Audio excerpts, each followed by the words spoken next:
क्या था। तो मैं आपको सीक्वेंस रिकंस्ट्रक्ट कर देता हूं। ये पहले मान के चलिए कि सिग्नलिंग से कुछ टैंपरिंग हुई है। अब टैंपरिंग सेबोटाज में हुई है या मेंटेनेंस स्टाफ द्वारा हुई है, वो इंक्वायरी का विषय है।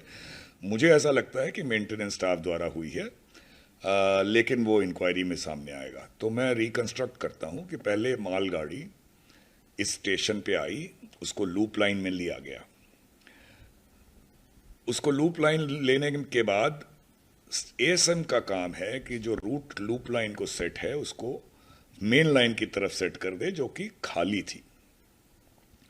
अब उसने ऐसा किया या नहीं किया ये भी इंक्वायरी में पता चलेगा, लेकिन ठीक उसी समय सिग्नलिंग के स्टाफ मेंटेनेंस में मान लीजिए काम कर रहे थे, तो उन्होंने कुछ टैंपरिंग नहीं कहें, उन्होंने अपना शॉर्टकट मेथड लगाया मेंटेनेंस को जल्दी करने के लिए। ऐसा होता है कभी कभी, और उसकी वजह से इंडिकेशन स्टेशन मास्टर को यह मिला कि जो अब रूट है वो मेन लाइन को सेट हो गया है। अब अगर उसने सेट किया और बिना सेट हुए उसे इंडिकेशन मिला तो उसकी गलती नहीं कही जाएगी। अगर उसने सेट नहीं किया और उसके बिना कुछ किए ही ये इंडिकेशन आ गया कि मेन लाइन को रूट सेट हो गया है, तो उसकी कल्पेबिलिटी है। बहरहाल हुआ ये कि रूट जो है लूप लाइन को सेट था और सिग्नलिंग दिखा रही थी कि ट्रेन को मेन लाइन पे जाना है, तो ड्राइवर की कोई गलती नहीं है। ड्राइवर फुल स्पीड 130 किलोमीटर जैसा मैंने सुना है उस पे आया और बजाय मेन लाइन पे जाने के लूप लाइन में चला गया, और उसके बाद या तो वहीं डिरेल हुआ या आगे जाके टक्कर मार के डिरेल हुआ, वो इम्पोर्टेंट नहीं है। उसके बाद इतना बड़ा हादसा, यशवंतपुर ट्रेन भी दूसरी मेन लाइन पे जा रही थी, उसके ज़्यादा कोच निकल गए थे पर 2-3 कोच उसके भी अफेक्टेड हुए जब ये ट्रेन चारों ओर छितरा गई। तो ये इसमें हुआ है।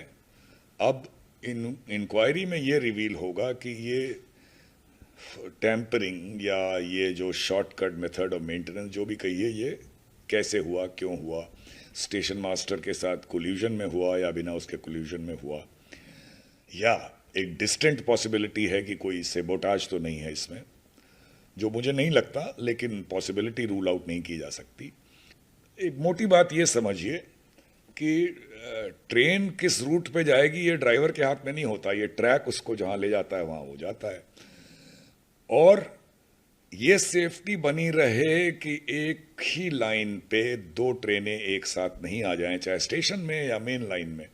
इसके लिए एक सेट ऑफ इंटरलॉकिंग होती है विच इंश्योर्स कि जो आप सिग्नल जिसको दे रहे हैं और जो रूट सेट कर रहे हैं दोनों में सामंजस्य हो और कॉन्फ्लिक्टिंग नहीं हो। तो उसमें इंटरलॉक्स काम आते हैं, और इस सिस्टम को इलेक्ट्रॉनिक इंटरलॉकिंग या कोई भी इंटरलॉकिंग कहा जाता है। नहीं, इंटरलॉकिंग फेलियर तो हो सकता है, लेकिन फेल होने पे वो सेफ मोड में जाएगा, उसमें वो एक्सीडेंट की सिचुएशन नहीं पैदा होगी। इक्विपमेंट तो फेल हो ही सकता है। यहाँ पे जो हुआ है वो जो मैं कह रहा हूँ कि टैंपरिंग का केस है, यानी कि आपने कोई शॉर्टकट लगाया मेथड में या आपने क्रिमिनल किसी इंटेंट से कोई टैंपरिंग की। अब ये इन्वेस्टिगेशन